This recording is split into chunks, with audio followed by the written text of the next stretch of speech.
तो आपके पास एक शानदार प्रोडक्ट है, एक बेहतरीन टीम है और अब आपकी कंपनी तेज रफ्तार से आगे बढ़ रही है।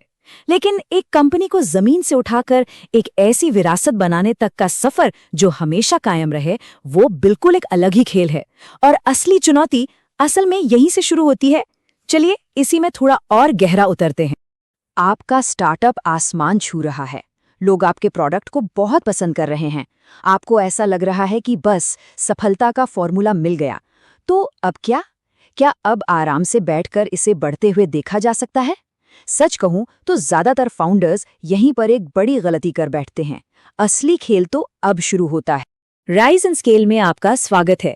ये हमारी how to start a startup series का 10वां लेक्चर है और आज हम उस अनदेखी ताकत के बारे में बात करने वाले हैं जो आपकी कंपनी को या तो महान बना सकती है या फिर पूरी तरह से तोड़ सकती है, और वो है आपका कंपनी कल्चर। देखिए, जब कोई स्टार्टअप तेजी से भगना शुरू करता है तो फाउंडर्स के सामने एक नई और अक्सर नजरअंदाज की जाने वाली चुनौती आ खड़ी होती है। और ये चुनौती सिर्फ प्रोडक्ट को स्केल करने की नहीं होती। इस बात को जरा ध्यान से समझिए। अब आपका फोकस सिर्फ एक अच्छा प्रोडक्ट बनाने से हटकर उस मशीन को बनाने पर होना चाहिए, उस सिस्टम को बनाने पर होना चाहिए जो लगातार बेहतरीन प्रोडक्ट्स बना सके। ये एक बहुत बड़ा बदलाव है और यहीं पर कंपनी कल्चर की असली भूमिका सामने आती है। कल्चर, ये शब्द सुनने में थोड़ा धुंधला सा लगता है ना? लोग सोचते हैं इसका मतलब है ऑफिस में गेमिंग कंसोल या मुफ्त की कॉफी, लेकिन ये इससे कहीं ज्यादा गहरा और जरूरी है। तो चलिए इसे एक ठोस, एक्शन लेने लायक चीज बनाते हैं। तो आखिर ये कंपनी कल्चर है क्या? इसे एक सीधे साधे फॉर्मूले की तरह सोचिए। ये आपकी कोर वैल्यूज हैं जिन्हें आपकी टीम का हर सदस्य अपने रोज के काम में दिखाता है, और ये सब कुछ आपकी कंपनी के मिशन को पूरा करने के लिए होता है। ये सिर्फ दीवारों पर लिखे अच्छे शब्द नहीं हैं। ये वो काम है जो लोग तब करते हैं जब उन्हें कोई देख नहीं रहा होता। ठीक है, तो हमने कल्चर को समझ लिया, पर ये इतना जरूरी क्यों है? क्या ये सिर्फ एक फील गुड कॉन्सेप्ट है या इसका आपके बिजनेस के नतीजों पर सच में कोई असर पड़ता है? आइए देखते हैं। महात्मा गांधी ने एक बहुत गहरी बात कही थी, आपके मूल्य आपकी नियति बन जाते हैं। और ये बात कंपनियों पर भी उतनी ही लागू होती है। आप जिन मूल सिद्धांतों को अपनी कंपनी की नींव में रखते हैं, वही आखिरकार आपकी कंपनी का भविष्य तय करते हैं। जरा सोचिए इस पे। और हाँ, ये सिर्फ कोई फिलॉसफी नहीं है, इसके पीछे ठोस डेटा है। जरा इस चार्ट को देखिए। 1997 से 2003 के बीच का स्टॉक मार्केट डेटा ये बताता है कि जिन कंपनियों को काम करने के लिए सबसे बेहतर माना गया, यानी जिनका कल्चर मजबूत था, उन्होंने S&P 500 और रसल 3000 जैसे बड़े इंडेक्स को लगभग दोगुने मार्जिन से पीछे छोड़ दिया। मतलब साफ है, एक अच्छा कल्चर सीधे सीधे बेहतर फाइनेंशियल परफॉर्मेंस में बदलता है। पैसों के अलावा भी एक मजबूत कल्चर आपका कंपस बन जाता है। ये आपको मुश्किल फैसलों में रास्ता दिखाता है, पूरी टीम को एक ही दिशा में रखता है, मुश्किल समय में भरोसा और स्थिरता बनाए रखता है, और सबसे ज़रूरी बात, ये उन लोगों को आपकी कंपनी से जोड़े रखता है जो आपके मिशन पर सच में यकीन करते हैं। सिर्फ थ्योरी की बात करना एक बात है, लेकिन इसे असल दुनिया में काम करते देखना बिल्कुल अलग। तो चलिए एयरबीएनबी की केस स्टडी देखते हैं, एक ऐसी कंपनी जिसने अपने डीएनए में कल्चर को शुरुआत से ही बुन लिया था। और ये बात बहुत जरूरी है। फाउंडर्स ब्रायन चेस्की और जो गेबिया ने अपना पहला इंजीनियर हायर करने से भी पहले अपने कोर वैल्यूज को लिखने में महीने लगा दिए थे। वो समझते थे कि कल्चर कोई ऐसी चीज नहीं है जिसे बाद में ऊपर से चिपका दिया जाए। ये वो नींव है जिस पर सब कुछ बनाया जाता है। ब्रायन चेस्की ने इसे क्या खूब कहा है, आपका पहला कर्मचारी आपकी कंपनी का जेनेटिक कोड तय करता है। आप अलग अलग बैकग्राउंड, अलग अलग स्किल्स और सोच वाले लोग चाहते हैं, बिल्कुल, लेकिन एक चीज है जिसमें आपको कोई समझौता नहीं करना चाहिए, और वो है आपके कोर वैल्यूज। यही वो गोंद है जो सबको एक साथ जोड़कर रखता है। उनकी पहली वैल्यू थी मिशन का समर्थन करे।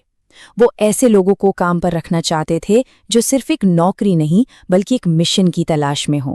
ऐसे लोग जो इस आइडिया पर यकीन करते हों कि ये दुनिया एक साथ आ सकती है। और ये मिशन सिर्फ एक कहने की बात नहीं है, ये हकीकत है। लंदन के एक होस्ट ने ये कहानी सुनाई, जब शहर में दंगे हो रहे थे तो उसकी अपनी माँ से पहले उसके 7 पुराने मेहमानों ने उसे फोन करके पूछा कि वो ठीक है या नहीं। यही तो एयरबीएनबी का असली सार है, यात्रा से कहीं बढ़कर इंसानी रिश्ते बनाना, कहीं भी अपनेपन की वो भावना। उनकी दूसरी वैल्यू थोड़ी मजेदार है, एक सीरियल एंटरप्रेन्योर बने। और हाँ, यहाँ सीरियल शब्द का मतलब अनाज वाला सीरियल भी है। ये उनकी शुरुआती दिनों की एक कहानी से आता है, जब मुश्किल वक्त में उन्हें कुछ हटकर सोचना पड़ा। 2008 में कंपनी भारी कर्ज में डूबी थी, तो उन्होंने क्या किया? उन्होंने राष्ट्रपति चुनाव के दौरान ओबामा ऑज और कैप्टन मकेन्स नाम के ब्रेकफास्ट सीरियल के लिमिटेड एडिशन बॉक्स बनाए और बेचे। यकीन मानिए, उन्होंने अपनी वेबसाइट से ज्यादा पैसा वो सीरियल बेचकर कमाया।